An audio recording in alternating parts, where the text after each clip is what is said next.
the practice of no gain. Could you talk to me a little bit more about what the specifics of that may look like in terms of the actual practice or some different methods to work with that? Yeah, well, you already mentioned that when you talked about getting off the means to an end kind of page. Um, any practice where you are pursuing some kind of goal or outcome is a gaining practice in the Zen tradition. So, no gain means that this is it. There's nothing missing and there's nothing lacking in this moment. All you're paying attention to is the getting some insight into why it doesn't feel like this is it, right? Mm. Um, and there's and this is a really important insight to get, because I think it affects everybody. Like, you take something like in Australian culture, something like drugs and alcohol, which is one of the precepts in Zen. We have a culture whereby we not only can people use drugs and alcohol to deal with trauma in the sense of repressing something or making uncomfortable feelings go away, but we also use drugs and alcohol to enhance this moment. It's almost like this moment is not good enough. I need to enhance it in some way. And so we kind of like grow up, I think, in a culture whereby um, uh, we we forget, we get disconnected from the what some of us will have experienced in childhood, and also maybe in adolescence, but we get disconnected from the presence of things, the sense in, you know, whether it's sounds that are presenting, or whether it's visuals of trees or clouds which are presenting, but just the actual mystery of being alive, the mystery of existence, which is presenting itself all the time. We kind of like get pulled away from and forget. Mm. And so in some ways we have to generate or facilitate a space where we can reconnect with that. Do you have any like So specific little ways to pepper that throughout our day, or is there any kind of specific techniques that you use or that you teach to help facilitate that state of being? there's two. Well, there's about four different Zen pedagogies, ways of teaching, I guess. The first one, and the most fundamental one, is the just sitting. Like, the just sitting with no gain goes against the cultural grain, Mm. and you will see a lot of resistance coming up in your practice to just sitting with no gain. But sitting, I mean, Barry often talks about just go straight to post-enlightenment practice, right? You're already enlightened. So you're just sitting, you're just performing.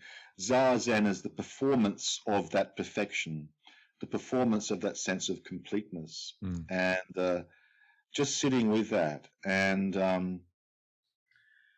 when you've practiced that a little while, then it starts to undermine. It could be this is a lifetime journey as well. But like it starts to undermine the notion that I need to enhance this in some way. I'm missing something.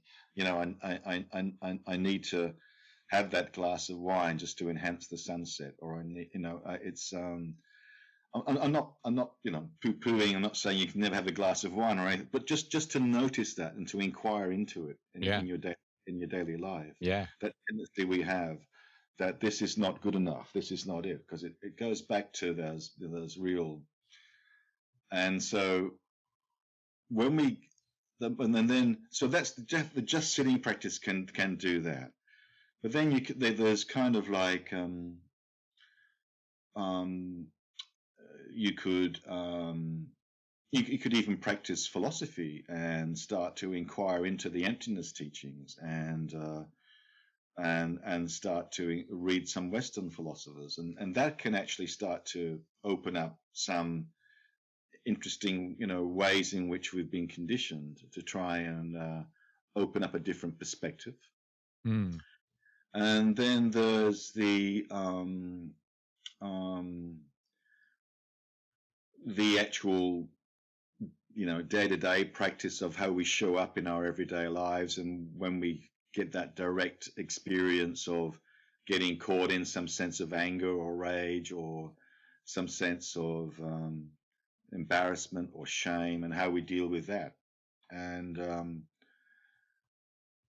then maybe just sort of there are some kind of ways in which we can engage with people in conversations where you are experimenting or practicing just being, and in the sense of not having a conversation which shows up this sense of openness or no-thingness, or this tendency we have to want to go somewhere or achieve something. You can actually explore that in a conversation as well. It's not part of the Zen tradition.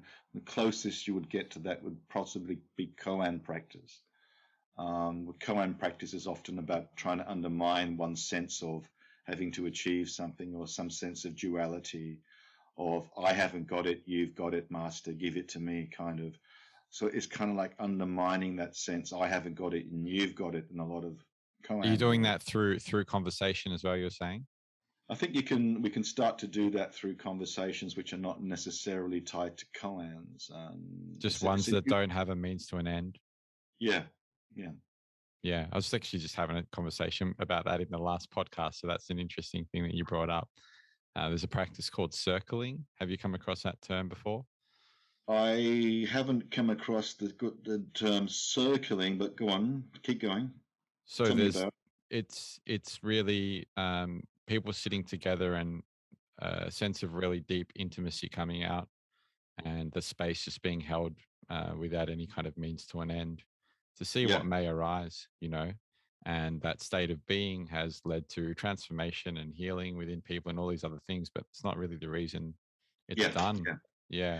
So that's kind of like a non-dual practice, which is there've been a few people I know starting to work like that, and I think it's an exciting and interesting way to work. Yeah.